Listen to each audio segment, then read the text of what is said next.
आप सभी को नमस्कार। मेरे चैनल आधार शिक्षा 5 में आप सभी का स्वागत है। हमने इससे पिछले वाले वीडियो में 21 मार्च, 23 सितंबर, 21 जून और 22 दिसंबर के बारे में विस्तार से समझा है।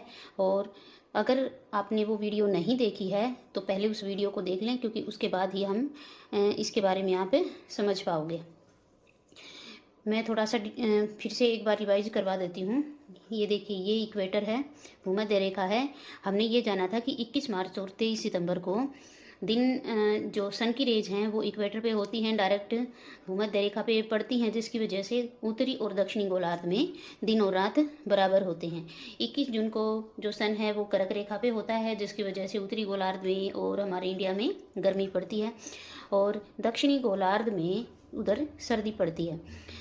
22 दिसंबर को ये मकर रेखा पे होता है, यानी दक्षिणी गोलार्ध में होता है सन, जिसकी वजह से दक्षिणी गोलार्ध में 22 दिसंबर को गर्मी पड़ रही होती है और हमारे इंडिया में ठंड पड़ रही होती है। हमने ये भी जाना था कि उत्तरी गोलार्ध और दक्षिणी गोलार्ध एक दूसरे के अपोजिट रहेंगे, यानी अगर उत्तरी गोलार्ध में गर्मी है तो दक्षिणी गोलार्ध में सर्दी होगी, और अगर दक्षिणी गोलार्ध में गर्मी है तो उत्तरी गोलार्ध में सर्दी होगी।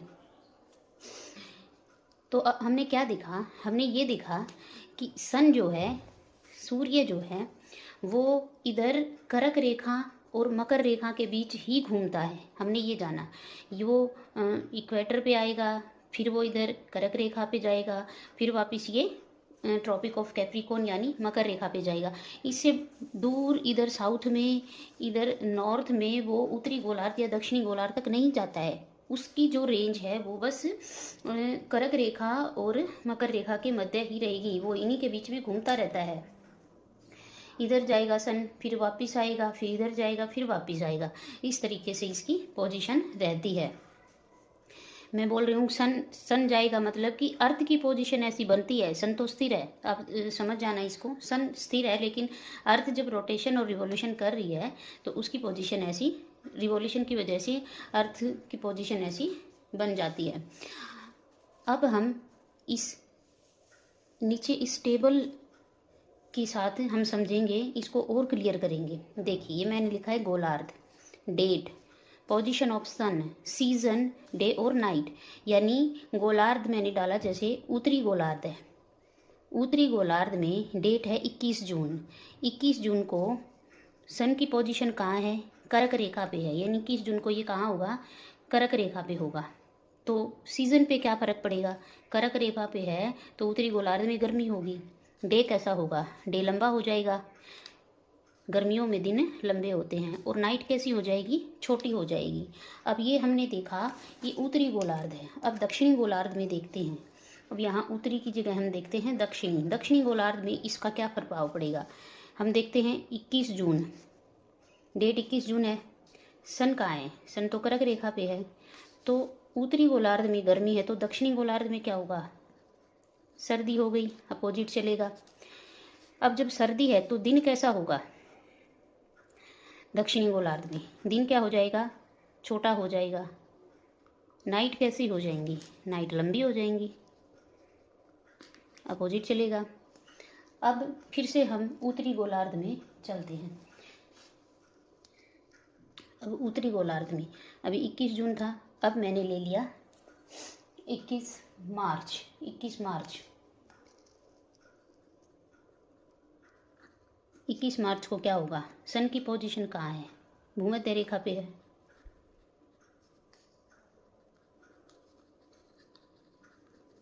अगर भूमध्य रेखा पे सन है, उत्तरी गोलार्ध में क्या रहेगा? सीजन क्या रहेगी? सीजन मैंने बताया यहाँ पर क्या रहेंगी? बसंत। 21 मार्च को बसंत, मैंने पिछली वाली वीडियो में इसको बताया है, आप देख लेना। इधर होगी बसंत, बसंत ऋतु होगी। और बसंत ऋतु में क्या मैंने बताया? 21 मार्च 23 सितंबर को क्या होगा? दिन और रात बराबर होंगे। तो ये क्या, इधर क्या होगा? ये दोनों बराबर, दिन भी उतना ही और रात भी उतनी ही। यानी अब इंडिया में अप्रैल के महीने में क्या चल रहा है? ये इधर बसंत ऋतु चल रही है। अब दक्षिणी गोलार्ध की देखते हैं। डेट क्या है? डेट वहीं 21 मार्च है। सन कहाँ है? सन भूमध्य रेखा पर ही है। दक्षिणी गोलार्ध में क्या होगा? इधर क्या हो जाएगी? पतझड़ हो जाएगी, अपोजिट चलेंगे, और इधर दिन रात ये दोनों बराबर हो जाएंगे। अब दोबारा से हम उत्तरी गोलार्ध में चलते हैं। अब मैंने क्या ले लिया, अब मैंने ले लिया 23 सितंबर। 23 सितंबर को फिर से सन कहाँ है, सन भूमध्य रेखा पे है, फिर से भूमध्य रेखा पे है 23 सितंबर को। तो सीजन क्या होगी उत्तरी गोलार्ध में, सीजन क्या हो जाएगी, पतझड़ उत्तरी गोलार्ध में आ जाएगी 23 सितंबर को पतझड़। फिर दिन क्या है, दिन और रात क्या हो जाएंगे, बराबर हो जाएंगे, क्योंकि सन कहाँ पर है, सन इक्वेटर पे है। अब क्या ले लिया, अब हम अगला देखते हैं दक्षिणी गोलार्ध। दक्षिणी गोलार्ध में 23 सितंबर वहीं भूमध्य रेखा पर है सन, तो दक्षिणी गोलार्ध में क्या हो जाएगा, अब इधर पतझड़ है तो दक्षिणी गोलार्ध में क्या आ जाएगी, बसंत आ जाएगी, दिन और रात बराबर हो गई। अब हम ले लिया 22 दिसंबर उत्तरी गोलार्ध में, 22 दिसंबर। अब देखिए सन की पोजीशन कहाँ आ गई, सन मकर रेखा पे आ गया है 22 दिसंबर को, यानी कि दक्षिणी गोलार्ध में चला गया है 22 दिसंबर को। तो इधर क्या हो जाएगा, सीजन क्या होगी उत्तरी गोलार्ध में, उत्तरी गोलार्ध में सर्दी आ जाएगी। दिन कैसा हो जाएगा, सर्दियों में दिन कैसे होते हैं, सर्दियों में दिन क्या होते हैं, छोटा। रातें कैसी हो जाएंगी, रातें लंबी हो जाएगी। अब दक्षिणी गोलार्ध में देखते हैं 22 दिसंबर यहाँ है दक्षिणी गोलार्ध में, सन का है, मकर रेखा पे है, तो क्या हो जाएगा, सीजन कौन सी आ गई दक्षिणी गोलार्ध में, गर्मी आ गई। गर्मी में दिन कैसा हो गया, दिन बड़ा हो गया। रातें कैसी होगी, रातें छोटी हो गई। तो अगर आप इनको समझ पाए हैं तो इस टेबल को अच्छे से आप समझ पाए होंगे, मैं ऐसी आशा करती हूँ। और अगर आप में से किसी को दोबारा इसके बारे में पूछना है तो कमेंट करें, और पीछे वाली वीडियो को एक बार आप ध्यान से देखेंगे तभी ये हमारी आगे की वीडियो आप ये समझ पाओगे। इसका लिंक भी मैं डिस्क्रिप्शन में, अपने पीछे वाली वीडियो का लिंक मैं आपको डिस्क्रिप्शन में दे दूँगी। अब हम पढ़ते हैं, अब हम जानते हैं इक्विनॉक्स के बारे में। देखिए इक्विनॉक्स को हिंदी में बोलते हैं विषुव। विषुव कहाँ से बना है, विषुवत रेखा, भूमध्य रेखा को विषुवत रेखा बोलते हैं। और इक्विनॉक्स मतलब इक्वेटर से आया है। इक्विनॉक्स किसको बोलते हैं, 21 मार्च 23 सितंबर 2 बार इक्विनॉक्स आता है जब सूर्य भूमध्य रेखा पर होता है। हमने यहाँ जाना कि 21 मार्च और 23 सितंबर को सन कहाँ होता है, इक्वेटर पे होता है, जिसकी वजह से उत्तरी और दक्षिणी गोलार्ध में दिन और रात इक्वल होते हैं, बराबर होते हैं। तो इसी को हम इक्विनॉक्स बोलते हैं। हिंदी में इसको विषुव बोलेंगे जब सन जो है वो इक्वेटर पे होता है। और ये 2 डेट हैं, ये इम्पोर्टेंट हैं, ये आपको याद रखनी है। 21 मार्च और 23 सितंबर, इस दिन दिन और रात दोनों गोलार्धों में बराबर होते हैं। अब सेकंड हमारा आता है सोलिस्टिस, इसको हिंदी में बोलते हैं अयनांत। ये कब होता है, जब सूर्य अपनी उच्चतम स्थिति पर पहुंच जाता है, reaching of sun at highest position. Highest position का मतलब है कि हमने ये देखा कि सन जो है इधर ट्रॉपिक ऑफ कैंसर और दक्षिणी गोलार्ध में ट्रॉपिक ऑफ कैप्रिकॉर्न यानी मकर रेखा से नीचे नहीं जाता, उत्तरी गोलार्ध में कर्क रेखा से ऊपर नहीं जाता। यानी कि सन जो है कर्क रेखा और मकर रेखा के बीच में ही घूमता रहता है। तो ये इसकी हाईएस्ट पोजीशन है, मकर रेखा और कर्क रेखा। तो जब सूर्य कर्क रेखा और मकर रेखा इन पे पहुंचता है तो उसको सोलिस्टिस बोलते हैं। सोलिस्टिस दो होते हैं, एक विंटर सोलिस्टिस और एक समर सोलिस्टिस। ये क्या होते हैं, देखिए विंटर सोलिस्टिस उत्तरी गोलार्ध की हम बात करते हैं। तो विंटर सोलिस्टिस उत्तरी गोलार्ध में कब होगा, 22 दिसंबर को होगा, क्योंकि इस दिन सन कहाँ है, मकर रेखा पे है। तो ये उत्तरी गोलार्ध में सबसे छोटा दिन होगा और दक्षिणी गोलार्ध में सबसे बड़ा होगा। लेकिन हम उत्तरी गोलार्ध की बात करते हैं। विंटर सोलिस्टिस 22 दिसंबर को उत्तरी गोलार्ध में होता है।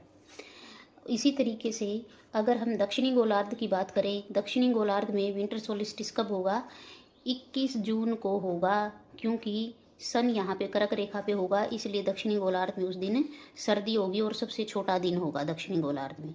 तो विंटर सोलिस्टिस कब होगा? Winter solstice